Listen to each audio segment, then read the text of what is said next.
नमस्कार दोस्तों, मैं हूं आनंद राजपूत और मैं आपका स्वागत करता हूं आपके अपने यूट्यूब चैनल आनंद स्टडी पॉइंट अलीगंज में।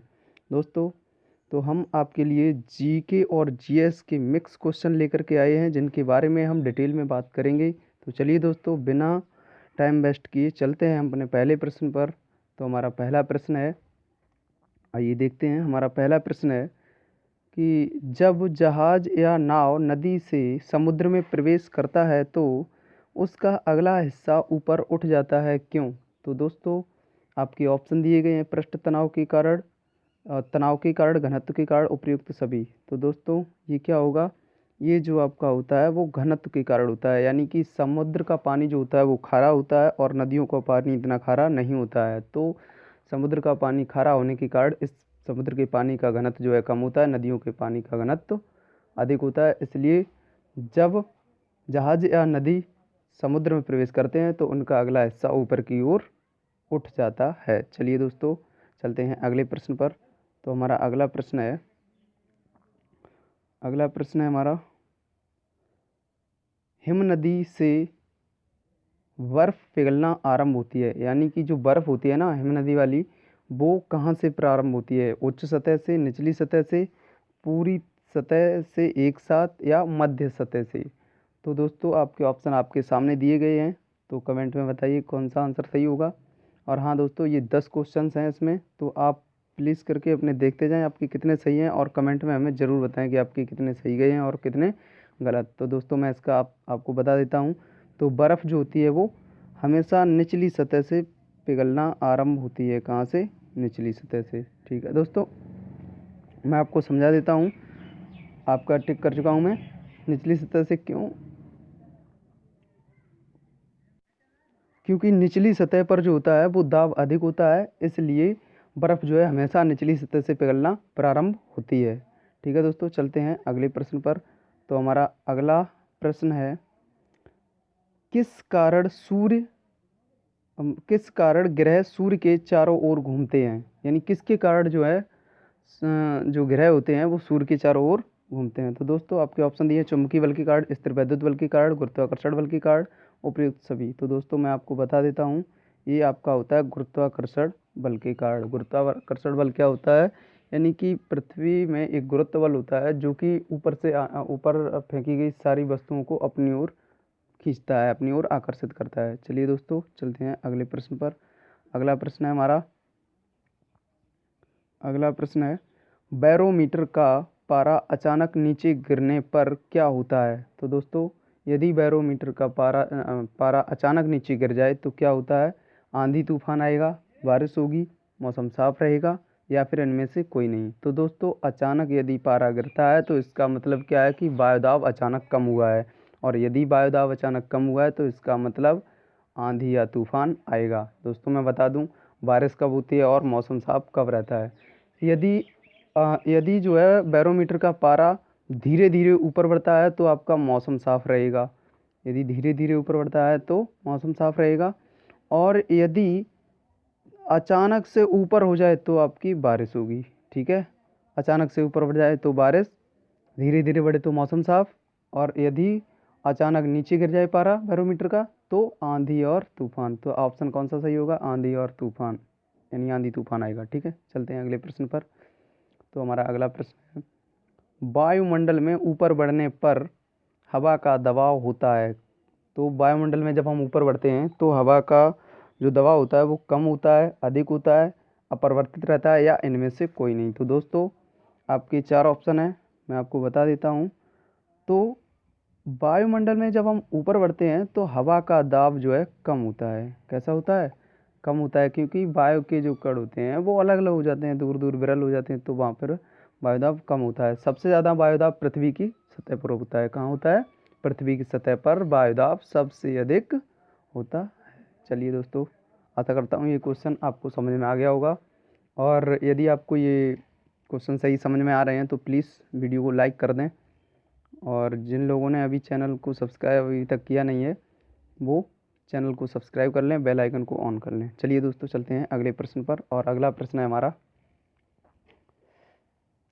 वायुमंडल में सर्वाधिक होता है, तो सर्वाधिक क्या होता है? ऑक्सीजन होती है, कार्बन डाइऑक्साइड होती है, नाइट्रोजन होती है या हीलियम होती है। तो ये बहुत ही सिंपल सा क्वेश्चन है दोस्तों।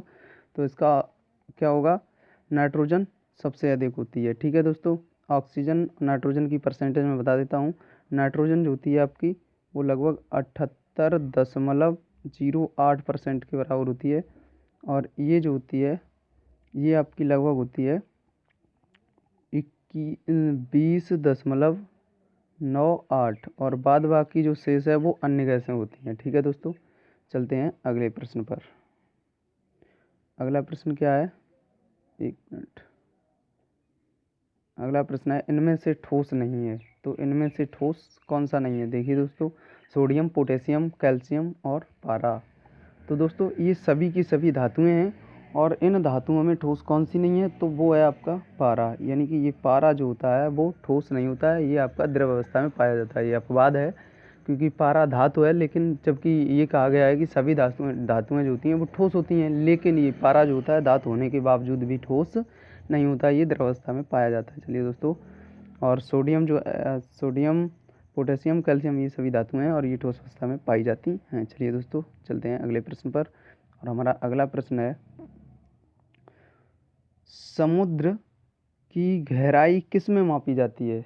तो समुद्र की गहराई किस में मापी जाती है, तो फीट में नापी जाती है, नॉटिकल मील में, फैदोमीटर में, या फिर मील में। तो दोस्तों आपकी 4 ऑप्शन है, मैं सही ऑप्शन आपको बता देता हूँ। ये जो, एक मिनट, ये जो मील की गहराई है, समुद्र की गहराई है, वो किस में नापते हैं, फैदोमीटर में। ठीक है दोस्तों, फीट क्या होता है, फीट FPS पद्धति में लंबाई का मात्रक है।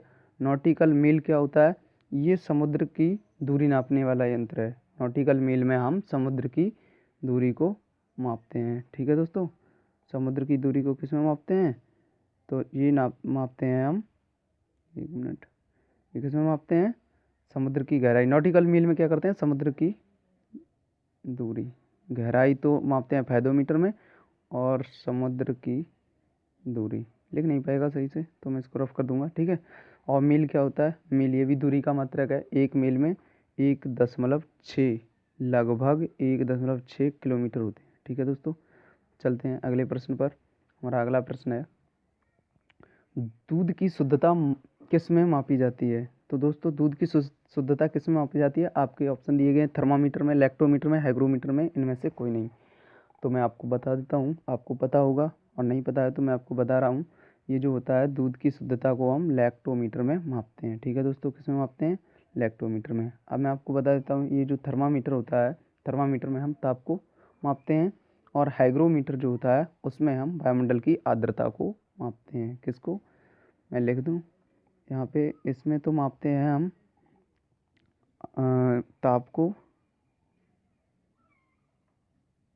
ताप को नापते हैं इसमें, और ये लैक्टोमीटर आपका आंसर है। और हाइग्रोमीटर क्या होता है, आर्द्रता मापते हैं इसमें, क्या करते हैं, आर्द्रता, लिख नहीं पाया सही से, आर्द्रता। ठीक है, देख लेना, कुछ ऐसा ही लिखा है, आर्द्रता। चलिए दोस्तों, चलते हैं अगले प्रश्न पर, और ये आपका अंतिम प्रश्न है, एक मिनट, ये आपका अंतिम प्रश्न है। चलिए देखते हैं, निम्नलिखित में से कौन सी विद्युत तरंग नहीं है। निम्नलिखित में से कौन सी विद्युत तरंग नहीं है, तो कौन सी नहीं है, एक्स किरणें, प्रकाश किरणें, पराश्रव्य तरंगें, या इनमें से कोई नहीं। तो दोस्तों विद्युत तरंगें कौन सी नहीं है, विद्युत तरंगें जो हैं आपकी पराश्रव्य तरंगें नहीं है। यहाँ पे विद्युत चुम्बकीय होना चाहिए था दोस्तों, ये क्वेश्चन में विद्युत चुम्बकीय होगा। ठीक है दोस्तों, क्या होना चाहिए, मैं लिख देता हूँ, विद्युत, यहाँ पे लिखा जाएगा विद्युत चुम्बकीय,